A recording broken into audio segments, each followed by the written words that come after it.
Hey, what's up? It's Rashad, OG friend of fam Antonio, Calrissian kids. We're back. This is The Mandalorian, chapter 23, the penultimate episode of season 3, episode 7. And Yes. this one is called The Spies. Of course, all spoilers, got to talk about a thing to talk about a thing. And right off the top, Moff Gideon is back like he never left. So here's the funny thing, right? Like open the scene. I said, "Oh snap, looking like Blade Runner." You know what I'm saying? Yo, that's the same thing. That's the exact same thing I said. I I said, said, boy, we got a lot of homage to like "Oh yeah, 80s this sci-fi this like in Star Wars between this and Bad Batch. So yeah, this this been homage city." You know what I'm saying? They're like, "Yo, I'm bigging up all my favorite stuff this year," and right. respect to that.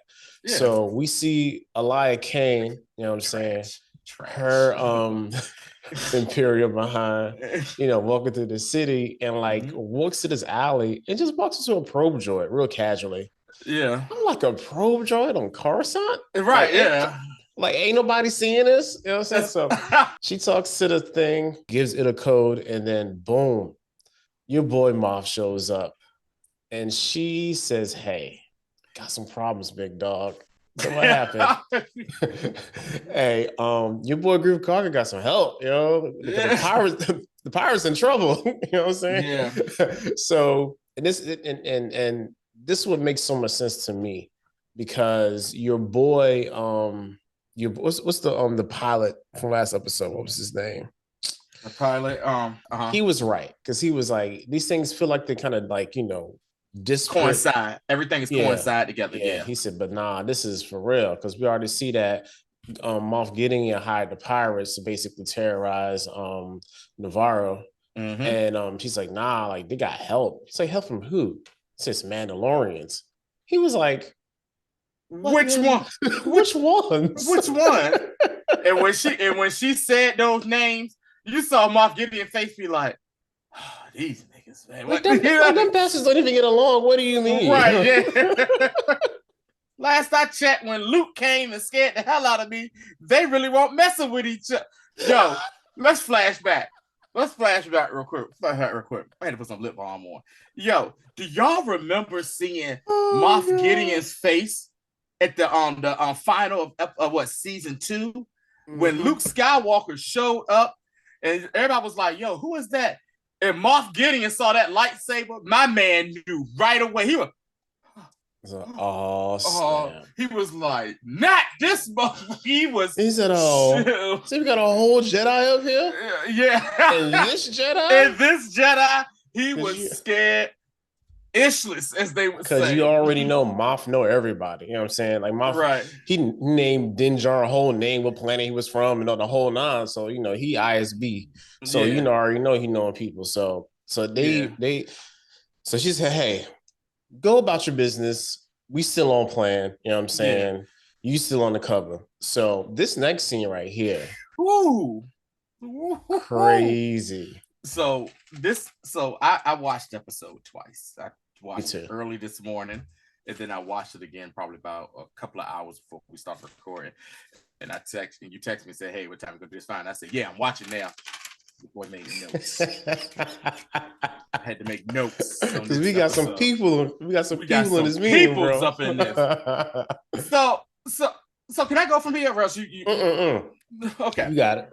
So he finishes the little meetup with Elia, and you see him. He's like, you're thinking to yourself, "Yo, my man has his own little starship cruiser or something like that." He's walking, and the first thing I said was, "Yo, are these Gar Saxons Mandalorians?" Because the guard, those were the Imperials, like Mandos, and they had like the uniform similar to Gar Saxon from Rebels. And if you don't know, Gar Saxon was the Mandalorian who basically, was in charge of Mandalore during that time. And he basically knelt to he bent the knee to the Empire, and they put him in charge of like Mandalore and stuff. And that's who Sabine Wren beat for the Darksaber and all of that good stuff right there. Yeah, watch Rebels. Yeah, watch Rebels. Great show. So I'm looking like, yo, are these Gar Saxon? Like, stop saying. And then, you get what we got in the prequels a whole lot were the hologram council meetings with all these different warlords that are former Imperial military, and they're talking, and everyone's talking, and you're just like, yo, it's a bunch of these cats that's still, saying they're still out here, whatever. So then there's one Captain Pelion is talking, and he's like, hey, we need to do this and that. But there was another dude who was like, hey, man, why are we doing this? Hey, man, we got our sectors, and we could just intercept and pirate the hyperspace lanes and stuff. And Captain Pelion was like, hey, man, you bringing too much heat on us with this, man. You need to chill, you know what I'm saying, with this. It's ridiculous. He says, look, man, he was like, Grand Admiral Thrawn is coming back, and we're going to get this in order. He was like, Grand Admiral Thrawn is coming back, and he says, got this in order. He says, also, we have Commandant Hux. I said, wait 1 minute. got Brenda Hux daddy in here, boy. Yo, we got Commandant Hux. And basically, if I'm not mistaken, that I think that's a young version of him, ain't it? That's his dad. That's his dad? Yeah. Okay, I thought that was like the young version of Hux or whatnot, but no, because remember, it's like it's still like 30 more years. Right, we got about another 25, 30 years. Okay, cool. That's his pops. Yeah, so you got Commandant Hux, and there was like, yeah, Commandant Hux, he's working on Project Necromancer. I said, excuse me? And if you don't know, necromancy is like the art of dealing in death and, reincarnation and dealing with, dead people, dead things and whatnot. So then Moff Gideon, in his pretentious, look here, guy, Captain Pelion, every time we had these meetings, you talk about this and that with Thrawn. I see he's not here because I just spot there for Thrawn. Gideon is like, where is Thrawn? And basically, long story short, Gideon is to the point of like, hey, man, Thrawn ain't around. Screw Thrawn. He ain't believing in Thrawn right now. And he's like, yo, we talk about leadership. Maybe it's time to put other people in leadership. Talking about himself. And you got some of the other Imperials are like, here. Yeah, along with other Imperials saying that, hey, there's certain pockets out here who want the Empire back. They don't like what's going on with, the New Republic. New Republic. I guess the New Republic is laying down all these laws and stuff. And Gideon is like, look, hey, man, Thrawn ain't here. And you keep saying he's coming, but when the hell he gonna basically show up? And Pelion is like, hey, man, look, he's coming. I know this type of stuff. And Gideon's not having it. Go ahead. Hey, real quick, what's that dude named Hux? His older brother is playing him. Domhnall Gleeson's older brother is playing his dad. That is so hilarious. I was watching. I was like, yo, that dude looked just like Hux. He do. You know what I'm saying? But sound like him too. Sound exactly. Yeah. No, that's his brother, yo. Okay. Also, you were dead on with the Gar Saxon looking Imperial Mandalorian show. Like, you dead on with that. Yeah. So Gideon then goes on to say, hey, man, Pelion, Hux, y'all are using up all our resources doing whatever y'all doing. True. Whatever. What are y'all doing? You know what I'm saying? With all our resources. Like, hey, I need some stuff here too. And they were like, yeah, man, we've already gotten your little order, yo. We got your little order, yo. Like, for real. Like, what, you want 3 Praetorian guards? And he said that. I said, oh, okay. Snap. And if you don't know, you need to jog it. The Praetorian guards were the red guards that were Snoke's personal bodyguards on in The Last Jedi. Yeah, Jedi. The one that y'all love to hate so much. Yeah. You know what I'm saying? Yeah, he one of them. But we know. I watched it a couple more times and it's grown on me. So I'll leave it at that. It should, so, like a leech. Yeah. It's sucking your blood. So it's like, yeah, you want 3 Praetorian guards. You need some backup TIE interceptors. And then he was like, bombers. And don't forget, like, it was like, oh yeah, you want some bombers. We got your order. And so Gideon goes on this whole thing of like, look here, blah, blah, blah. Like I said, we need to put in a new leadership. We need to get this together. And we got this Mandalorian threat. And like the Mandalorians are back. They're trying to come to Mandalore.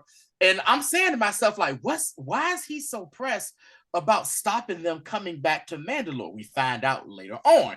But he's just like, yeah. And so they're like, yeah, let's go ahead and stump this out. So they kind of agree to give him his order. They give him his order of what he wants. And then they end the speech with "Long live the Empire."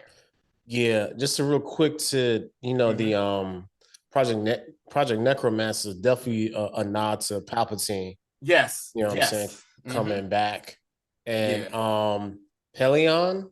Pelion is actually, I had to look this up. Is a Legends character who is Thrawn's right hand man. So that's why he was caping so hard for his boy. You know what I'm saying? Yo, he is telling Thrawn, hey, yo, this dude, Moff Gideon, is really talking his trash about you. Yo, we legit might get Thrawn next episode. Yeah. We might get Thrawn next episode and might get the end of Moff Gideon, not by the Mandalorians, but by Thrawn, because he's talking all that nonsense. So, let's go on to the next. That was like basically the first. That was like 8 minutes. That was like the first quarter of the episode. Before the title card came up. Yes. So let's go to the next quarter of the episode. And this is when we're back on Navarro. They're doing their thing, cleaning up, the attack from the pirates and everything like that. And then next thing you know, you see the skies darken. Everyone looks up. They look worried. The Mandalorians that Bo got from the fleet are returning. And it's funny because the droid comes in and it says Grief Karga, an Imperial battle cruiser. And he's like, nah, first of all, that's not a Imperial battle cruiser. He said, that's a light cruiser, you know what I'm saying? And he said, second of all, look at the markings. He says, those are the Mandalorians in this. So here's one thing I want to bring up real quick. Boom. Cool. So a lot of people last episode were trying to put together that Bo-Katan's crew, you know what I'm saying, they were the ones who did the hit and got Moff Gideon out and everything, because they were basically hired guns. It was like, oh, you could tell because he must have gave them that cruiser. Y'all not paying attention to this show because y'all forget in season 2 that's the same cruiser that they confiscated with Mando's help. It was Mando and Bo and Axe and Sasha Banks, aka Mercedes Morano character. That's the same. They still have that same cruiser from that water planet they took it from, and that's what helped build their fleet. So that isn't that killed that spot. But you see the giant mythosaur on the bottom of it, and the thing is like, are they our friends? And Grief Karga's like, I hope so. We are. They are guests. It's just funny to know that the Mandalorians make people so nervous. And the thing is people making people nervous now because they're starting to reunite to become one culture. Because folk know, like in Legends and stuff like that, the Mandalorians had a war with the Jedi and they gave the Jedi pure tea hell before they finally, lost that war and whatnot.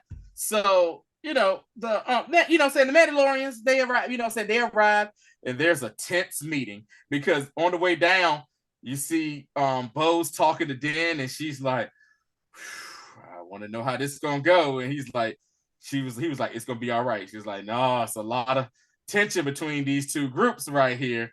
And also, real quick before you get to the beef. So, did you see Mama Bo holding baby Grogu and popping it in the back? Like I said, look, I said, man, look at the family, man. Just staying together, man. Family's got to stay together, yo. So yeah. Go ahead. So they land the fleet down, and you see the Mandalorians of the Watch, and then you see the Night Owls. So the Night Owls are the people that Bo usually had. They're the ones that take their helmets off, and the Watch, they don't take their helmets off. And they're just, and you see, I just love the scene where Paz Vizsla got into the boss up pose, like, you know what I'm saying? The straight up boss up pose, like, yo, what we got here? And it basically was a stare down. And of course, leave it to the armorer to be the, you know what? Shout out to her because she has been like the voice of reasoning for a lot of this. And she just clangs her mallet and tongs together, like, hey, greetings, Mandalorians. You are welcome here. We will have a feast to show that you guys are here, and we are happy to have you.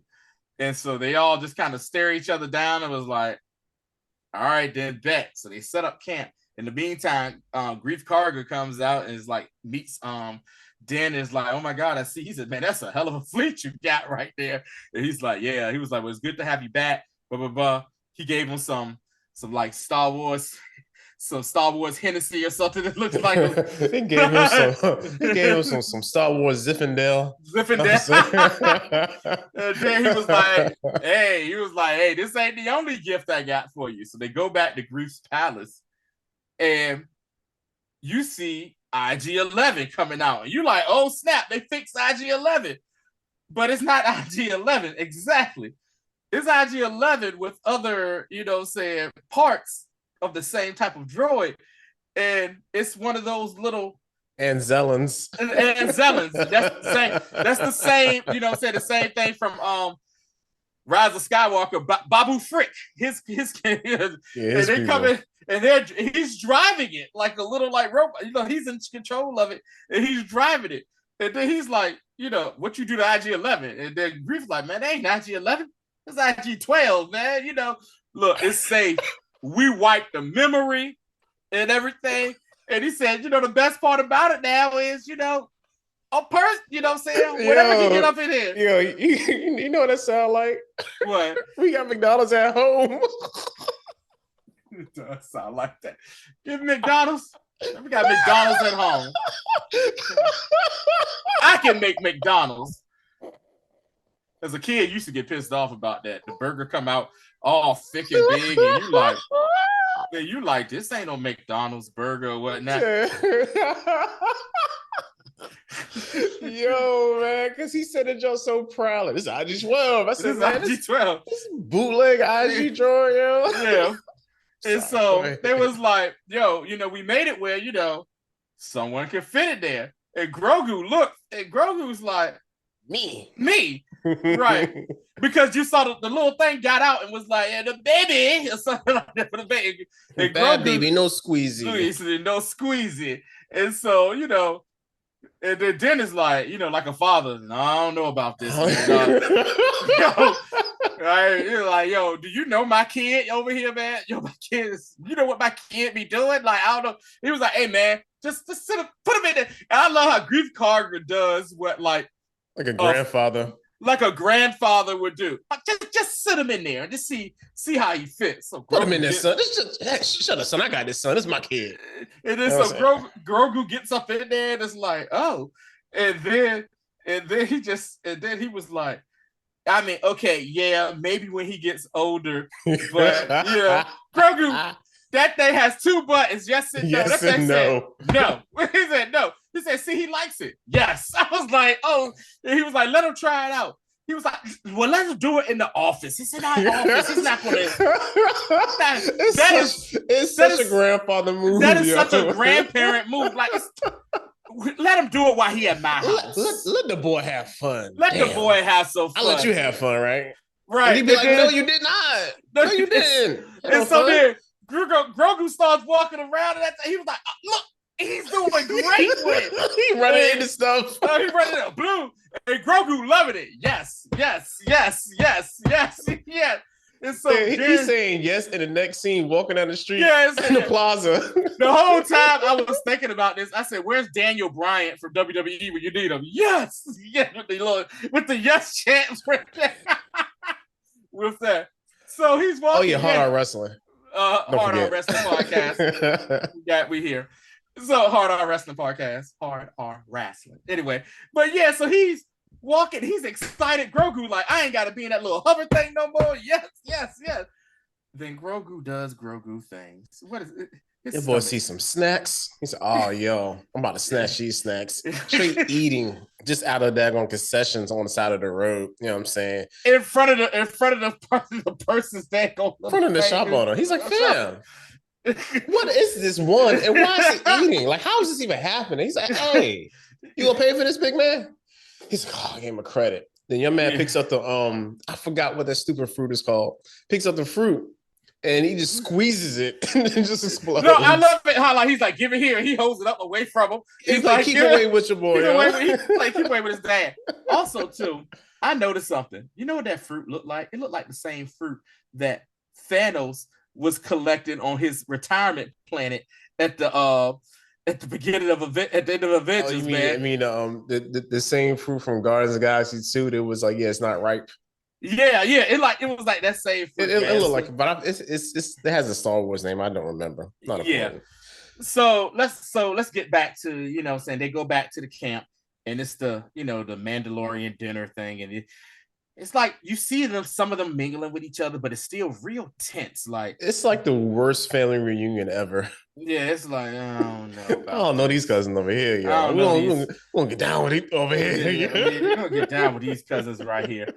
And then finally, Bo stands up and says, "Hey, you know, it's time for us to go retake our planet, you know, and get rid of, you know what I'm saying, whatever else is on that planet, because there's probably some scavengers and people trying to, you know, on the planet trying." He said, "Yo, we need to go back, reclaim our planet, and, you know, leave Navarro, you know what I'm saying, or whatever." So I think they left like a little enclave on Navarro, especially with the kids and maybe a couple of, you know what I'm saying, adult Mandalorians to look after them.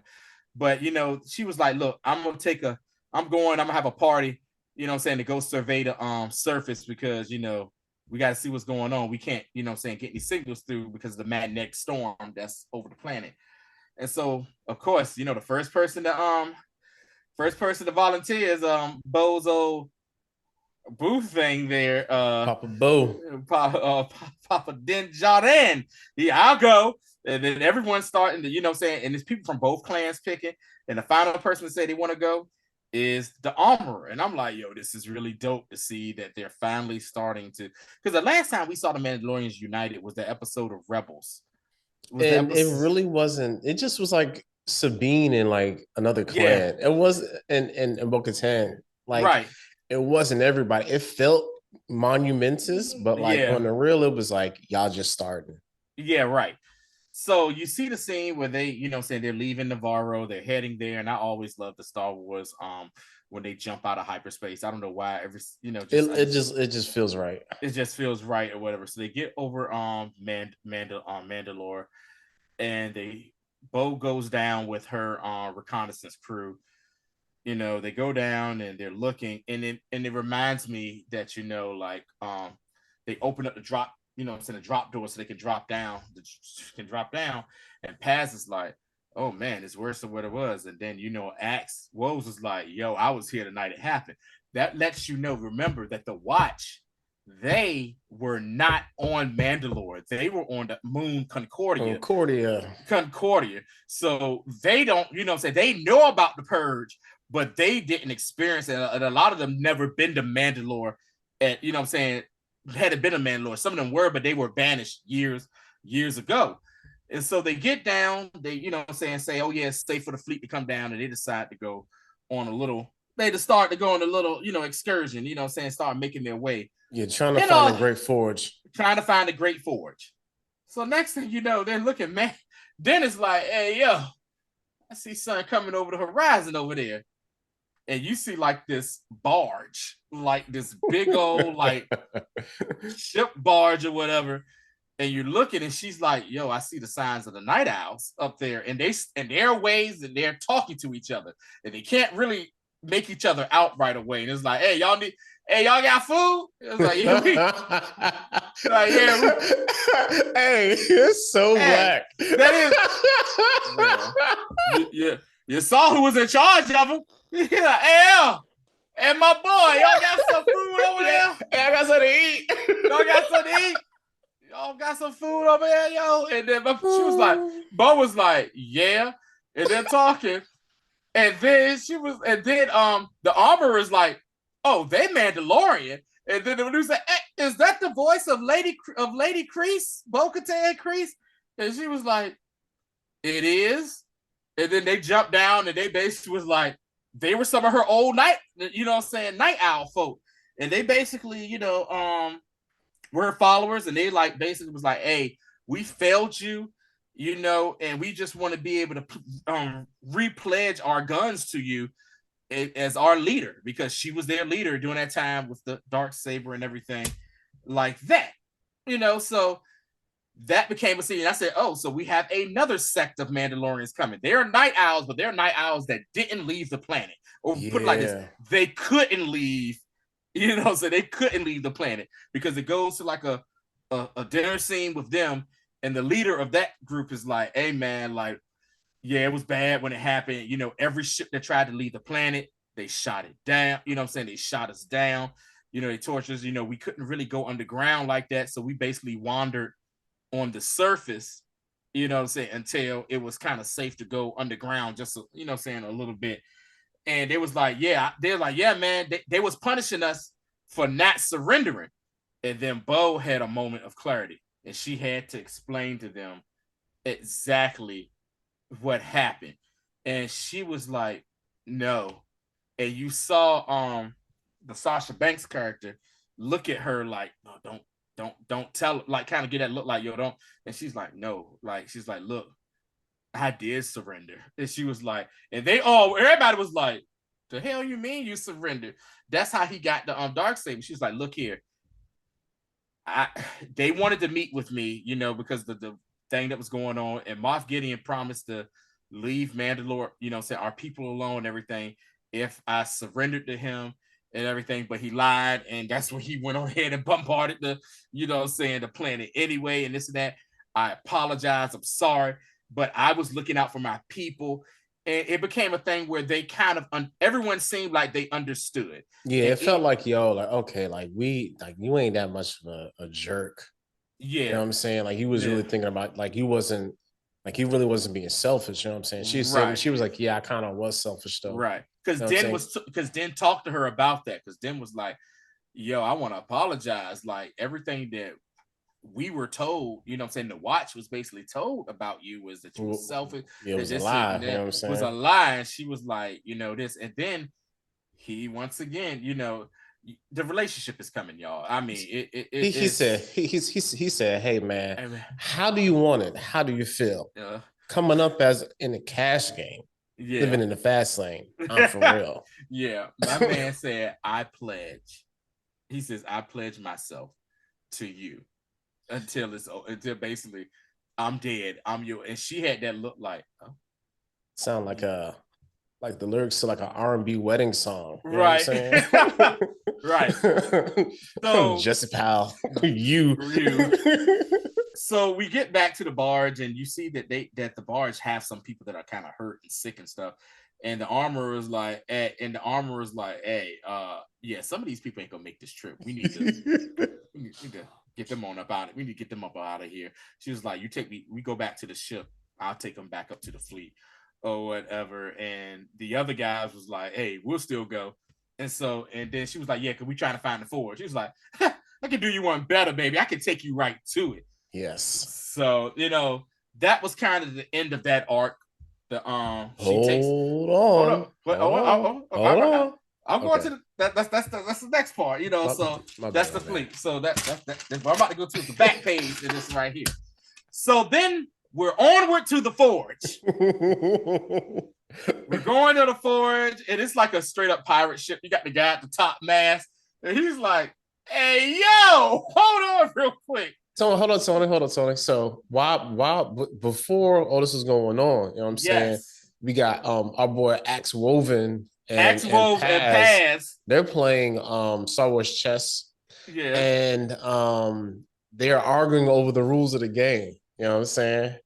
And go ahead. Some more black people stuff. Some more black people stuff. Let me tell you something. Black folk argue about the two games black folk argue about the most with the rules: spades Uno. And Uno. Man, that's exactly what happened. And then when Axe made that derogatory remark, these primitives even make up their own rules. I said, well, there we go. Paz, and you know, Paz ain't taking no disrespect. My man stood up, pulled that vibra blade out, and was like, hey, either we fight or you yield. I was like, yield to what? Y'all bastards is playing a game. Man, they started fighting, and then it's like, you ain't break this up, and she's like, hey, yo, no, we can't. Neither crew get involved. Gotta let them fight it out. Said, hey, this is gonna happen sooner or later. It's gonna happen sooner or later. Let them go. And you see everybody watching, and you see Wolves is getting his meat lumped up. And at one point when he looked up at Sasha, she was like, better do something, bro, or whatever. And then finally, the coolest head on the daggone board, Grogu in his daggone little IG suit. No.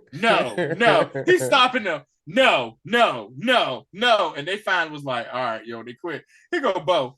Your apprentice has learned well from you. He like, I ain't teaching that. We'd have been still fighting if that was me. I'd have killed that master. I would have straight murked his ass if he came out fighting. So that happened, and that was just funny to me. So then, next thing you know, like I said, the guy on the mask is like, hey, yo, something going on. The mythosaur said, yo, I'm tired of being down here. Was it a mythosaur? That was the mythosaur, man. Because I saw little things on the side of the head. First of all, do you know how big that thing was, bro? It was huge, yo. Like, you know, I just was like, wow, like, yeah, it was very big. Yeah. So in the process, it destroys the ship. Everybody was like, yo, let's get out of here, Jack. We gotta go. They abandoned the ship.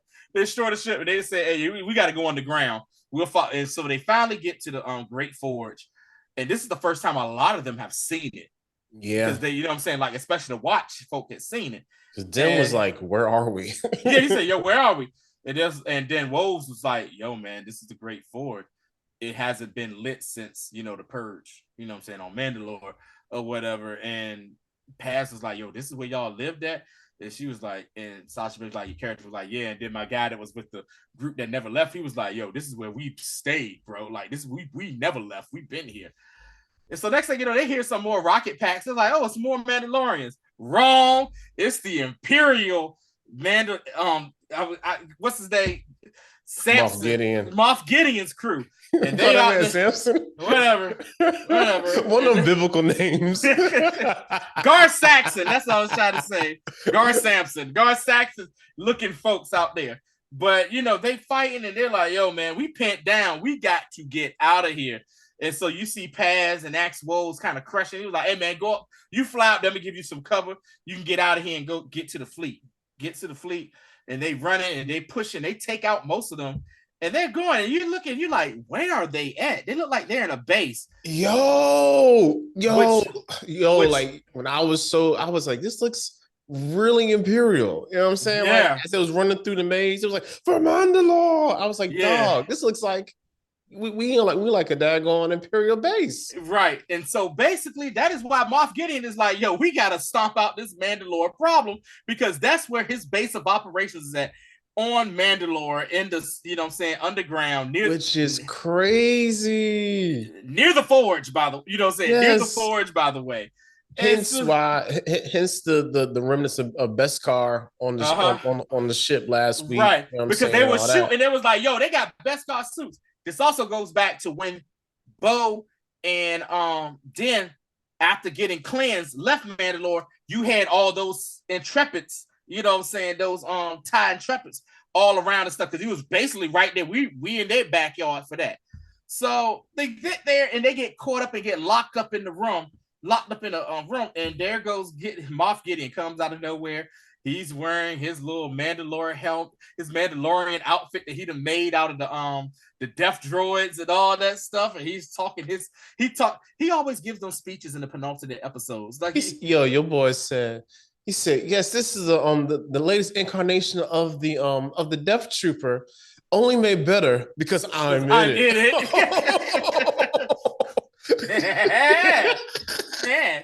And so, you know, And so then he didn't recognize Bo-Katan was there until Bo said, he was like, huh, we must stop meeting like this, Bo-Katan.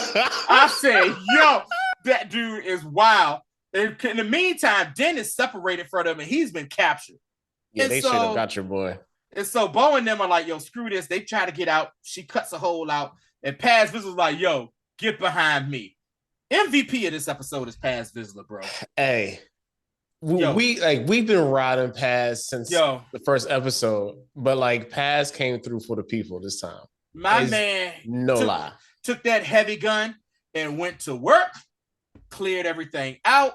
It was like, then she was trying to get him to come back. He said, no, for Mandalore, and this is the way, so they can all escape. He cleared out all of those troopers thinking everything was cool. Hey, your boy hit it with the Rogue One with Mace Balvo. Yeah. Then what happened? He saw the Predator, the Praetorian Guard came and they made quick work of him. He dies, and that is the end of the episode. Long live Paz. Yeah, long live Paz. House Vizsla been redeemed. House Vizsla. Now he got his little punk son to live in his name. But yeah, that's really it, man. Next week, last episode. Can't wait. It's gonna be so good. Yeah. Catch us on the socials, y'all, and we'll see you guys next week with the last episode. Y'all know what it is. Peace.